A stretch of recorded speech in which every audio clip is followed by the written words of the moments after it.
Welcome back, Officers of the Republic. It's your Coruscant Underworld Police Chief APGAINS here. We're live. Well, we were live, but now we're just on Discord with all of the members. We just had a wild stream. I think it's safe to say, gentlemen, that Qui-Gon Jinn is now the greatest character to ever grace God's green earth.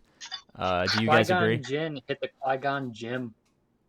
All right. I'm I'd just say docking I'd points for tap that terrible reference. I'd tap that. Okay, everyone saw the thumbnail. It's a pretty amazing thumbnail. Thank you to Van Seal and Matt for helping me create that masterpiece. Qui-Gon Jinn is a panic farm and hope that you have the, was it the Omegas or whatever the new crap is they say that you need for his ability? All right, so how about this? Let me break this down. So when they added the Merciless Massacre Zeta, Vader was the big free-to-play boost to a lot of players' accounts, right? Is this the free-to-play Omnicron boost to a lot of players that Vader was back in the day? A new character with a new ability that makes him go crazy, go burr. Is this fantastic? Van Seal, what do you think? Yeah, I think Qui-Gon is hands down best Omnicron. I think you get the most value out of this one just because you can. I mean, you can probably put like 4 crappy Jedi on the team, and it's still a pretty decent squad. And then if you put like good Jedi on the team, then it's like, well, now you got a problem for your opponent. And Definitely. Matt, you did the math on the offense, the speed, and all that stuff. Break down the offense gain for us because it's pretty ridiculous. So if you don't know what the details are, basically everyone gains offense equal to 30 times their speed, including Qui-Gon, and then Qui-Gon shares 400% of his offense with everyone when he dies. So doing some quick maths, if you can mod him for 90 speed, which is pretty low, any like free-to-play player should be able to do that. You're easily getting over 37,000 offense shared between your entire team. 40K is a pretty easy number to hit. And it's double if they have foresight. Yep. So it's And they single- start with. Oh my god! I just accidentally played my own video, guys. A little Easter egg for you guys. A little AP Gains YouTube video inside of an AP Gains YouTube video. Wow, that's amazing. Whoa. So are you Video guys caption. gonna be pulling Yoda from wherever Yoda was in the past to be thrown in this Qui-Gon Jinn team? Are you guys making that decision? Yeah. Yeah. Probably. And GAC definitely. Yeah. But now this is only. When does the foresight apply? Let's hop back in here. The foresight applies. Jedi allies can't be defeated. I might even throw General Kenobi in that lineup as well to put more foresight around. So how does It's true, Jesus. who does Kenobi, who does our Qui-Gon pull from a Glock team? Who does he pull from a Gas team? Who does he pull from a Padme team? Is he so good that he pulls the upper echelon characters from each of those pre-existing squads, or is he someone you use with leftovers? Well, I think JMY and Cam are kind of like a must here because all Yeah. 3 of those, like Qui-Gon's also support, so he's just gonna gain even more stats from Cam. Yeah. JMY, this is his permanent home for the end of time. Even in 3v3. I mean, geez, Louise's team. That's a nasty 3v3 team right there. Just Qui-Gon, Cam, and Yoda. Oh my gosh. Yeah, it's gonna be Standard pretty gas crazy. team is just gas and 501st, so Well, I mean, nobody Gas can be knows. pulled to Kenobi. Gas can be moved around a little bit into JML lineups. A lot of these characters are flexible. The reason I brought up Yoda in particular is for where my account's at.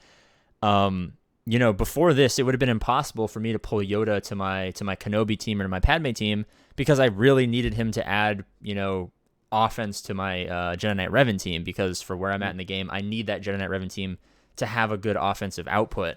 I don't have a JML where I can move around a Revan or, put him with a Jedi Knight Luke or something like that. So I'm thinking that maybe I can't afford to move Yoda, but if it's so broken to where like my Jedi Knight Revan team is just like hot garbage and I don't care what I do with it, I might have to move the Yoda over to this team. But Well, it's also nothing. crazy. There's also nothing to say you can't throw Jedi Knight Revan under a Qui-Gon Jinn lead.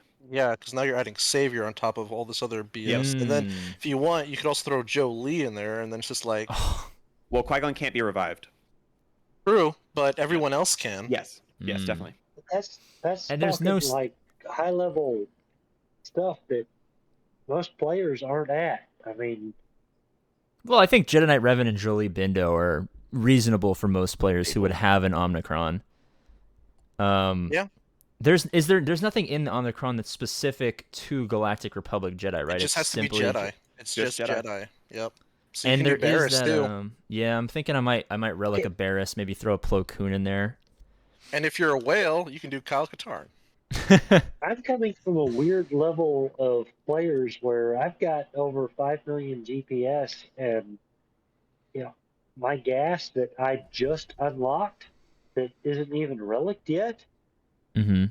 Yeah, that's my 501st team. I can't pull him out of my 501st team. Yeah, I mean, my gas is relic I really 5, need my but my Yoda clones in suck. my Revan team, and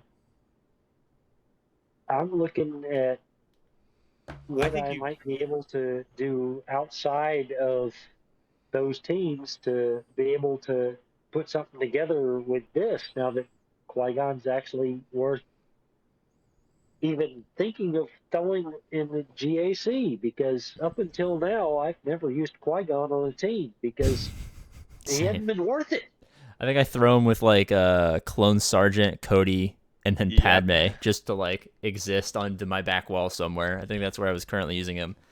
I think for most mid to early game players, he's actually going to slot in as your 5th for your Jedi Knight Revan team. So you'll actually run Qui-Gon lead with your typical Jedi Knight Revan lineup of Jedi Knight Revan, Bastila, Jolee, and Grandmaster Yoda.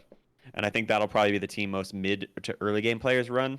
And then once you get into the later game, you'll slot in Cam with some other Jedi underneath that team and keep your Jedi Knight Revan for maybe your Jedi JML or Jedi Knight Luke, whatever you kind of run him under typically.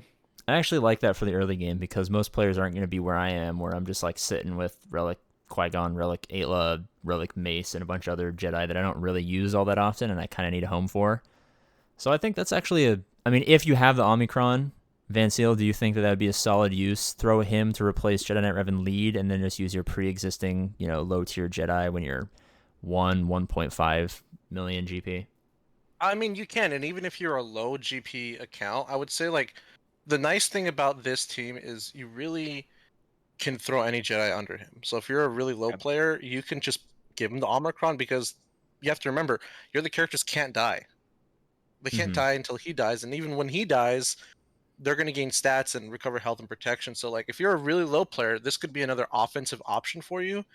But I think majority players are probably going to put this on defense and just say, hey, let it be our opponent's problem. Yeah. And I think that's what's so good about the team is you can put trash Jedi under him. Mm-hmm. Your opponent still has to use something decent.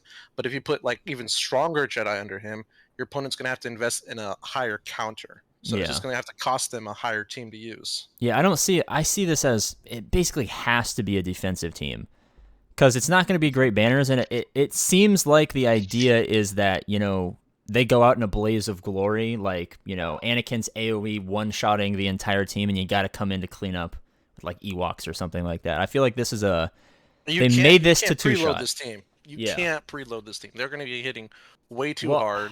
I think all the stat sharings would have left if you kill Qui-Gon and then restart, right?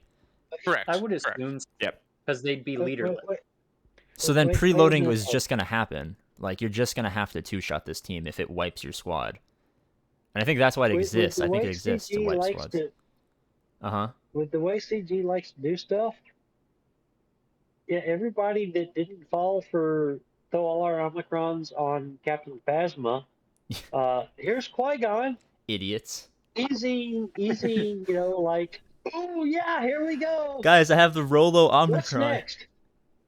Rose Tico Omicron. Testing video. All right. I think we've gotten some good stuff here. I actually do have to leave. I'm on a huge time crunch, so thank you guys so much for helping me out with this video. We're going to do another video talking about how Qui-Gon Jinn is going to be the greatest free-to-play thing to happen since the Vader rework before he got nerfed. RIP. Prayers in the chat. Thank you guys so much for watching. As always, I love you guys, and I'll see you later.